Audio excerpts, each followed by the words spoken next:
అసలు అమరావతి కళ అంటే ఏంటి? అమరావతి కళ అమరావతిలో విపరీతంగా అభివృద్ధి చెందింది. మహారాష్ట్రలోని అమరావతిలో కాదు, మన అమరావతిలోనే. మహారాష్ట్రలోని అమరావతిలో కాదు, మన అమరావతిలోనే. ఈ అమరావతి కళ అంటే ఫర్ ఎగ్జాంపుల్ ఇండియన్ హిస్టరీ మీకు నేను చెప్పేటప్పుడు కనిష్కుడి పీరియడ్లో గాంధార కళ, కనిష్కుడి పీరియడ్లో మధుర కళ, ఇవి పర్వతాలను పెకిలించి రాళ్లను తెచ్చి ఈ శిల్పాలు చెక్కారు. Gandhara art it's reflected only Buddhism and bodhisattvas. Amaravati కళ అని వచ్చేటప్పటికీ ఓన్లీ బుద్ధిజం, అక్కడక్కడ వైదికిజం శిల్పాలు తర్వాత కాలాల్లో వచ్చాయి.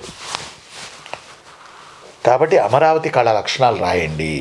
గాంధార కళ లక్షణాలు ఎంత ఇంపార్టెంటో మనకి శాతవాహన పీరియడ్లో అమరావతి కళ లక్షణాలు కూడా అంతేను.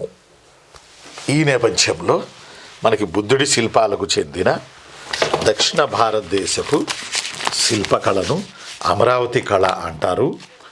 నవ్యాంధ్ర రాజధాని అమరావతి కేంద్రంగా వందలాది బౌద్ధ విగ్రహాలు చెక్కబడ్డాయి. ఈ కళలో చెక్కబడిన బుద్ధుడి యొక్క సైలెంట్ ఫ్యూచర్స్ ఏంటి? ఒకటి, ఈ విగ్రహాలు పాలరాతితో చెక్కారు. అంటే మార్బుల్ అనొచ్చా రవి? పాలరాయి, తెల్లగా పాలరాయితో చెక్కారు. 2, ఉల్లాసకరం నాగరికమైన జీవిత శిల్పాలు. అంటే వాటి ముక్కు, ఫేసు, చిరుదరహాసం, ఆభరణాలు ఇవన్నీ గమనిస్తే ఉల్లాసకరమైన నాగరికమైన జీవనపు లక్షణాలు ఈ శిల్పంలో కనపడతాయి. 3, బుద్ధుడిని స్టాండింగ్ బుద్ధ, సీటింగ్ బుద్ధ, ధర్మచక్రం ఫోజు ఇవన్నీ పెట్టి రకరకాల భంగిమల్లో పాలరాతితో బుద్ధుడిని చెక్కారు. కొన్ని చోట్ల సంతోషంగా ఫేసులు చెక్కారు, అంటే వాళ్ళ ఫేసులు చిరుదరహాసాలు.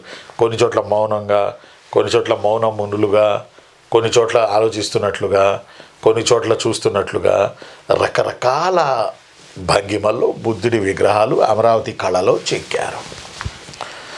రైట్, ఆ తర్వాత తరులు, లతలు, ఫలాలు, పుష్పాలతో స్తూపాలను అలంకరించడం కూడా అమరావతి కళే.